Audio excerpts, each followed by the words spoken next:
It's very bold of me to do a series of interviews using technology I'm not super familiar with on a streaming platform I'm not very familiar with during a Mercury retrograde. So, my bad. But also, I just feel like, the ancestors have my back. I'm doing this for Black History. The ancestors have my back, so it's okay. So, we're gonna do that again. Take two. We're gonna try that one more time. Hey everyone, welcome. Welcome to night two of our Black History Month live stream. So I am just adjusting the camera here. I'm taking off the autofocus. I hate autofocus. Alright. Okay, so welcome.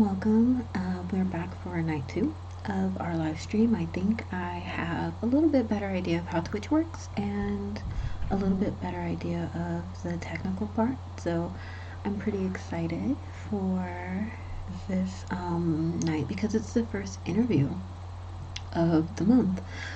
And I got to interview someone who I've been following on social media for like a while, for a few years, well, more than a few years, for a long time. And we've never actually spoken or met. We've just kind of, followed each other. So it's really cool to be able to chat with her and get to know her a little better. And this person, of course, is Cocoaxchella, who you can find on Instagram. Cocoaxchella is one of the alt models who has been around for quite some time. Um, and I really do appreciate her work. And so it was really fun to sit and chat about her experiences and her thoughts on Black history and also just what's been going on with her life. So, without much further ado, I'm going to go ahead and start the interview. So I'm really happy to have you join us for our Black History celebration. Well, A thank big you for part having of. me. I'm sorry? Thank you for having me. Yeah, I'm really excited because you are one of the OG alternative models and also alternative Black models as well. So I'm really a little bit like fanboy over here. Like you've been such an inspiration. You've been like really killing it with your modeling and like every photo I see is fantastic. Oh, thank you. So um, I'd like to maybe talk to you a little bit about, like, for our viewers who might not be as familiar with you, Yeah, sure. about, can you introduce yourself quickly? Well, I am Cocoaxchella. I live in the UK, like near London. I'm 28, and yeah, I would be an OG in this case. Yeah, I first like started this whole thing from MySpace. All them long Back in the years day. ago, MySpace. I saw people, I was like, oh my god, they look so cool. I want to join that. So yeah, that's where it begun for me, is cheeky old MySpace. That's fantastic that you've stayed true to like your style. It's not a phase, mom. You know, I know, right? I love it. So how do you feel it's changed since the MySpace days, like with Instagram and TikTok and everything happening now? Like so much has changed. Basically, with MySpace, you was kind of, people knew about emo and scene kids and all that stuff, but it was very like such a small selection of people that were a part of it. And then I feel like now a lot more people feel like, they feel more like brave enough to be alternative and be goth and like be part of the scene. Like everywhere I look now, I'm like, everyone's like got like studs and piercings and tattoos, and I'm like, oh my gosh, like back before, no one ever wanted to, be so brave about it. So I think that's like a good aspect. Like everyone's just like, do you know what? I want colourful hair as well. And I'm like, come join.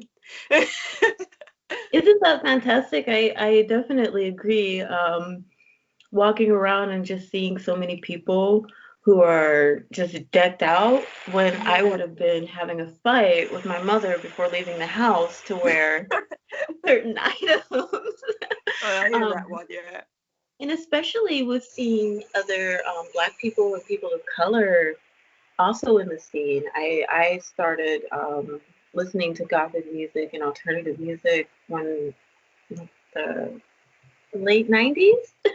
Yeah. So we didn't quite have as many options to connect to each other. We had maybe, I think it was just MySpace, and Tumblr was pretty new.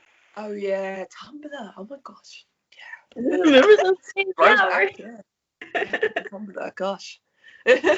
Yeah, like I mean, Tumblr's still kicking, but it's not quite the same platform it used to be. No, But yeah. yeah, so it is fantastic to see other people who are expressing themselves so freely. Yeah, Um, definitely. yeah, but like, what inspired you to get into alternative scene, modeling, the whole world of this? Well, the first person that was like black and female that was into this look that I saw was Yo-Yo Suicide. And I absolutely loved her. And I was like, oh my God, like I've never seen anyone else, like anyone else. Everyone was just white. Like that was goth or alternative emo scene. And then I saw Yo-Yo Suicide and I was like, oh my God. And then I saw, what's her name? Another girl called, I think, Tia Taylor. And then another girl, I think she's got like Cookie Crumbles or something. I can't remember. So long ago, my memory's horrific. But I started seeing other black girls that were like me, and I was like, oh my God, this is like insane. So I had like 3 people that were like me, and I was like, oh my God, this isn't a white thing. This is like, black girls do this as well. So that's what inspired me to get into it. So I was like, yes, there's people. It's so much to see someone who looks like you. You feel less Yeah. alone. That is sadly something that you hear from all types of people, like, Mm. the famous Oreo comments and Oh, yeah. all the put downs, and it's pretty, and it's from both, black people and from white people in the scene, and it can be pretty discouraging. But I have Yeah. to say, nowadays I rarely see those kind of comments anymore. It's really nice. Yeah, it's so good for that to sort of. I think people have come round to the idea, and people are doing a lot more research into, you know, just the origins of things. Like, I think everybody thought that like rock was just a white thing, but it really wasn't. Like, I thought it was as well until I did research as I got older, and I was like, oh my gosh, like this has come from a lot, like black culture. I was like, all this time. So I've been getting this crap for no reason. If I had known this, I could have told everyone. Exactly. I feel the same way. And there's a lot of like gods of rock who I did not know were mixed heritage, for example. I had Yeah, only really heard of Jimi Hendrix. And also, when you think of like punk rock, there's so many like powerful black women in punk rock. I don't actually listen to the music, but I love the aesthetic. yeah, And I remember Polystyrene, for example, or Skunkanese, or Melanie Felony. They're all yeah. like black women in the punk scene who are making music and doing fantastic things. So I really don't know where this idea that this isn't for us comes from. I know. I feel like we just get penned into a box a lot. There's just one stereotype of how we're supposed to be, and that's meant to be it. And then when you see anyone outside that, people are like, excuse me, I didn't know this. You can't be like this because I didn't know. And it's like, well, you do now, so let's get with the times. That's how I like to Exactly. be. I mean, sometimes I do enjoy like making heads explode. Let's be honest. So you get a Yeah, little I bit hear of guilty pleasure from. that. Yeah, that is a good thing, when people are just like, oh my gosh. And I'm just like, yeah, it's me, bitch. I love it. But like, so now I'm gonna ask you about like, do you have like a favorite moment or a moment in your modeling career or in your experience as like a Black alternative woman, like where you're like, wow, I can't believe I'm doing this, or like it's just so memorable? Um, I have one a little while ago, which was, I think it was a couple of years ago. When was it? Like 2014? I can't remember. My memory's horrific, but it was a while ago. And the biggest thing that I've ever done in my modeling was I got to walk in a hair show. It was an alternative hair show, and I'm pretty sure if I look back on it, in the competition, I was the only Black model there, and it was in this big hall, the Royal Albert Hall. So there's like five and Oh, a half thousand people there, and it was the biggest thing I've ever done. And the hairstylist I had, shout out to Emmanuel Esteban, he was the only person that worked with Black models, Black hair. So he showcased that in the hair show, and he did it the following year as well. So I absolutely adore him for like bringing that representation into the alternative sort of hair look thing that was going on. And yeah, that was like the biggest thing and the most memorable. Like, he asked me to do that, and I got to walk in such a like big event. So that is the one thing I will like never forget, and I'll always appreciate that one.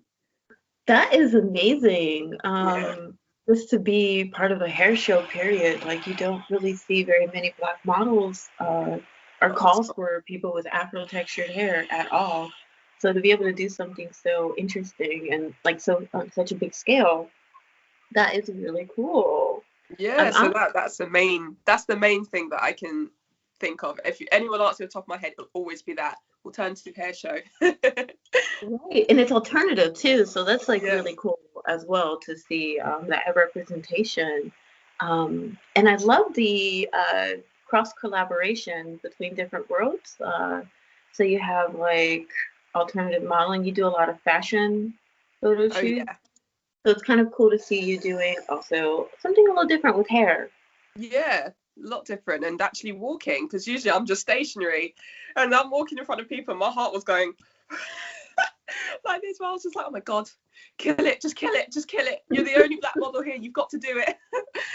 Right, you have to go for the culture. Yeah, literally.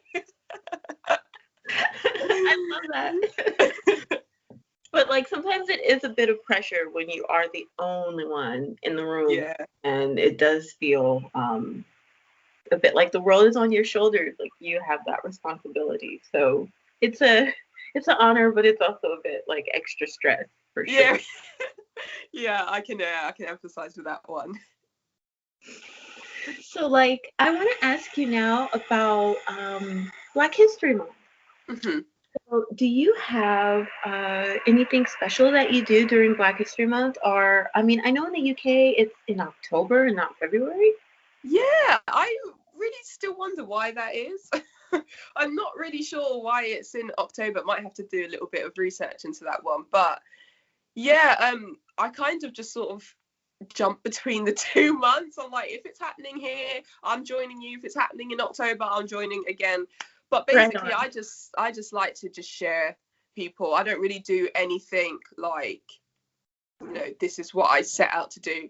I just like to try and share a lot of creatives and try and get involved with things during this time period. So I was like really grateful that you asked me, because I've not ever done anything during February. Like October, yeah, because obviously Yeah. UK, but I've not ever done anything during February. So I'm like, yeah, let's get start early on in the year. We'll end nicely as well. So yeah, appreciate this. Really, really glad to have you. It's been, for me, with Black History Month, it's about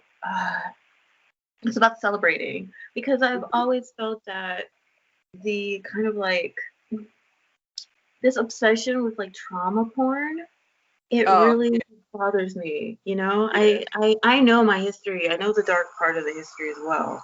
So I don't want to be like re-triggered every day. yeah. It's nice to just like reach out to like other like creative Black people and just be like, so what are you up to? Yeah, no, I totally like appreciate that, because you always get, you got to hear about slavery, and I know we should, but sometimes it's just like, what uplifting things are there as well, because I feel like we don't get taught the uplifting side of things, and we don't get to see that. So then it's like everything is like really depressing, and I'm just like, what good things did we do? What things did we achieve and create and all that stuff? Like, I literally saw on Twitter last night that it was a black guy that invented the super soaker, and I was like, Oh, I did not know this. This is something that, I like to hear these things. Maybe like it might trigger the minds of young people. Like, you can create something as sick as a super soaker. oh, so cool. I didn't know that.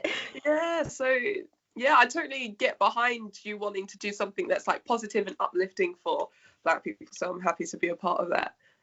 Thank you. And I feel like it's for us, Yeah. it's for us to like celebrate each other. And I really hate the idea of like people not getting their roses while they're still here. I think, and you definitely put in a lot of work into your modeling, into your styling, into visibility for Black alternative people. Yeah. And I also feel that, you're really friendly and nice. So it's like really nice to just like sit and chat. I do feel like I'm, sitting at a little coffee shop somewhere, just having like a nice little chat. It's been like really nice to have you on board. So thank you for Oh, taking the time. thank you. I appreciate it. So before we go, as we're winding down, I would like to ask, is there anything like what are you working on now? Or is there any way like people you want to follow you online, or if they want to, learn more about you, support your work? Yeah, I would say just follow me on Instagram. I do post to other platforms like YouTube, but I'm mostly on Instagram, and it's Cocoaxchella. So like Coachella, but it's Cocoaxchella. Just have a little switch up. Someone called me it on Twitter, and it's just stuck ever since. I was like, you know what? Oh, I'm gonna be cheeky and steal that one. So yeah, Cocoaxchella on Instagram. That's all. Okay, perfect. I mean, I really have enjoyed this chat with you.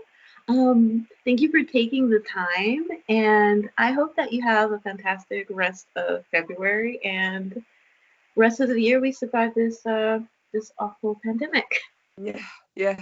Thank you very much for having me on this, like your little interview thing. I like really appreciate it. It's been like the time's gone so quickly. I've just enjoyed talking to you. It's just flowed so nicely. So thank you. So if you ever do anything again and you want to ask me, I'm I would here. collab again. This has been really fun, and it's like so nice to finally like meet you because like I've been seeing your work like for years, and it's like it's so wild to me that like this whole time we could have like done like a collab like this before, but like we Yeah, never think like, oh, we have a video chat platform until like the past year with Zoom becoming so popular and all that. So my mind is a little bit blown too. It's like, man, why didn't I think of this sooner? So silver yeah, linings, I guess. right, silver linings. That's the way to look at it. So, thank you so much. And also, by the way, loving the whole outfit. The Thank you. choker is fire. The shirt and the devil eyebrow. I'm gonna have to say, I might make it wonky. I don't know. I'm kind of afraid. My hands are too shaky. Trust me, that's why you got concealer. Fixes everything. Trust me, concealer's my best friend. Smart. That's a smart tip. Thank you for the tip as well. It's Well, all all good. right. Thank you so much. And hopefully we'll be able to collab again in the future. Yeah, please, I'd absolutely love that. All right. Take care. Thanks. Bye. So, huge thank you to Cocoaxchella for spending time with us here and agreeing to the interview and just being such a lovely person to interview. Believe it or not, I also get like nervous doing this, streaming and chatting with people, and it was an absolute pleasure to work with you. So, I'm going to just show you here on Instagram. Cocoaxchella. You can follow her here and check out her work here. You should definitely get on that now. So also I linked it in the comments. So definitely give her a follow. And then like while the video was playing, I went ahead and like gave the devil eyebrow a little try. I don't think not my best work, not my best eyebrow work, but I'm kind of digging the look. I think I could, with a little bit of practice, make it look nicer. But yeah, so how did I do? Yeah, so like also I wanted to talk about one of the things that was mentioned in the video, the inventor of the Nerf gun. So I went ahead and looked on Wikipedia, and I'll just read here. Lonnie Johnson is the inventor of the Nerf gun, or the Super Soaker, not Nerf gun, Super Soaker, which is like, if you're not familiar, it's like these big water guns that are like, you pump them full of like, in like the pneumatics, like make it so that you can just really like drench the person that you're trying to have a water fight with, basically. They're amazing.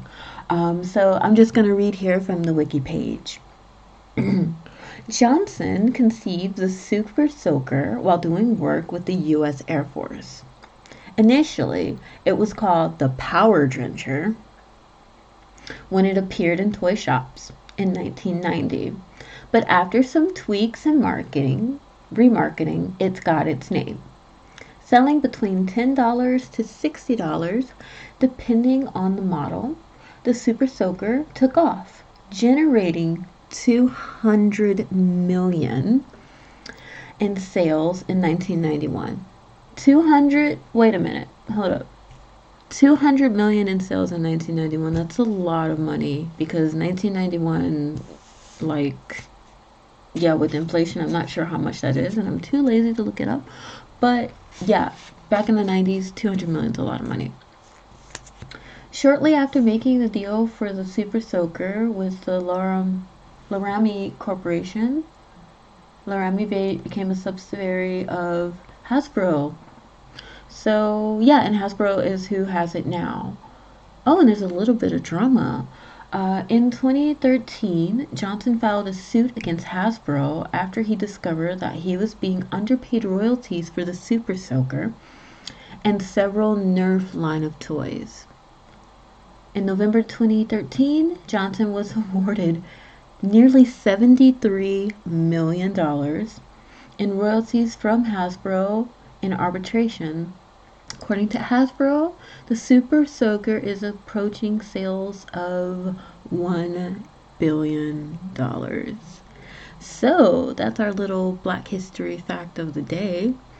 And thank you, Coach Cocoaxchella, for providing us with that. So yeah, it's been a really fun interview today. It's been nice to talk to an alternative model who's been in the scene for so long, and to just chat and chill with another Black creative. So that's about it for tonight. Tomorrow night will be our book club.